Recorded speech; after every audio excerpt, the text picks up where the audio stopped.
So we're gonna get into this right now, which is, I'm just making the vlog, my friend. So we're gonna get into this.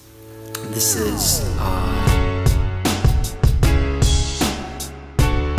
you always want to focus on your strengths. There's actually no way for me to actually give the same attention to the $1 million client and to the $500 million client.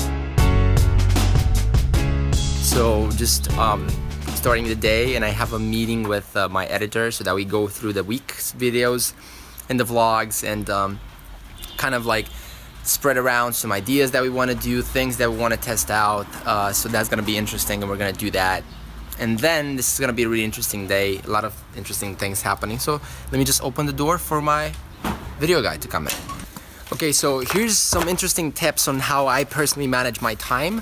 And what I've kind of figured out is the best way for me to actually go ahead and take the 24 hours I have and use them for the best. So one thing I do, and it's something that I always have not been doing, and I'm doing it now, is I'm scheduling all the things that I want to do in my calendar. Like from 3 o'clock to 4 o'clock I do this, from 4 o'clock to 5 o'clock I do this, and I do that and all those things. And for me it helps because it lets me actually focus on the things that are most important at that moment, and I will see the next things when they appear, so I don't focus on 100 things at once, and I can give 100% of myself. Now in regards to the agency and all these things, I think it's really important that there's actually no way for me to actually give the same attention to the $1 million client and to the $500 million client, right? So what we do is we actually take the approach a lot more value-based. So we're gonna be focusing a lot more resources and time and all these things on the big clients, because that's just how it is. And we're gonna make sure that we're gonna do an amazing job on the small clients as well. But in regards to that, we make sure that we always prioritize what's happening, because that's just, you know, it's what keeps the business going on that side. Other things that I'm doing, by the way, I hope you'll really like this drawing in the back. It's something that I really enjoy, and it has been here at the office since we came here. I really actually enjoy my routines in my daily schedule, and that's something that I do a lot. And it's been helping me like tremendously to actually really nail down on the things that I want to do, and it's like a good break for me in the morning and at night. 30 minutes, 45 minutes each to actually meditate a bit, think about my goals, writing my journal, do a cold shower, and all those cool things. So that's kind of how I manage my time. Now specifically, I use a lot of tools like Google Calendar, like Clear for iOS, and all these things. I think those are not important. You can use whatever you want to do.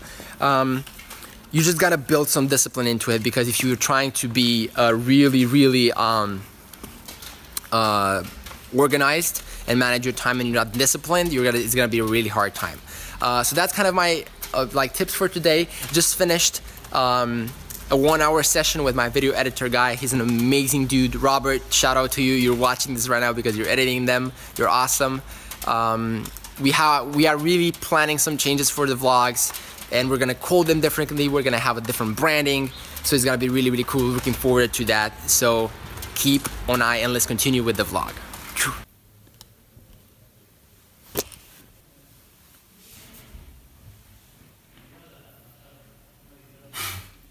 So another thing that I do in order to kind of manage my time and manage my work is I really take in consideration working in quiet. And the reason I do that is because I have found out that the most interesting ideas I have come when I actually give myself space to think freely, and that only happens for me when I'm in quiet time and I actually have my outside noises turned off so I can listen to myself and do what I think. So what I do is I just have a separate office, and I just keep myself as quiet as I can and focused as I can, and my ideas just flow a lot better. So that doesn't really have a lot to do with time management, but it does. I just feel it's so powerful to actually have a way to have good ideas all the time. And I don't do that by listening to music. I don't do that by staying in a chaotic environment, I do that by actually embedding silence into my environment, and so well. So that's kind of how I work, and how I structure my work in order to be able to actually deliver at the level that I want to deliver on. So with that being said, right now I'm working on a proposal for a client, so it's really interesting. I was just thinking about some like a quick update of the day. I was really thinking about some new hires that I need to make, and some decisions, and how is that gonna affect the cash flow that we have and all these things. So pretty interesting to kind of get into the whole like prediction of cash flow, like year over year growth, month over month growth, and all these things, and kind of interesting to see how everything plays out in the long run. So I'm really curious how that's gonna play out. But outside of that, it's a beautiful day. My team is cranking in right there. They're working right there. The office is the main room, office room is there, and that's kind of it. So I hope you're doing extremely well today. Tonight I'm gonna have a dinner with a client. That's probably gonna be interesting. I just received, so let me give you like a quick interesting thing. I was just thinking about like in my 101 goals, if you haven't seen that video or it hasn't been put out yet, I had a goal that I made 3 years ago to be able to go at high schools and universities and kind of teach and showcase entrepreneurship and success and mindset and all these things. And I just received a message from a friend to do that. Now I have received a lot of offers like this before, but they were all in the US, and I cannot possibly go in the US like every week. So really excited about that. It just shows that if you want to go after something, things just happen. So just excited about that. I'm gonna get back to work now, but talk to you soon.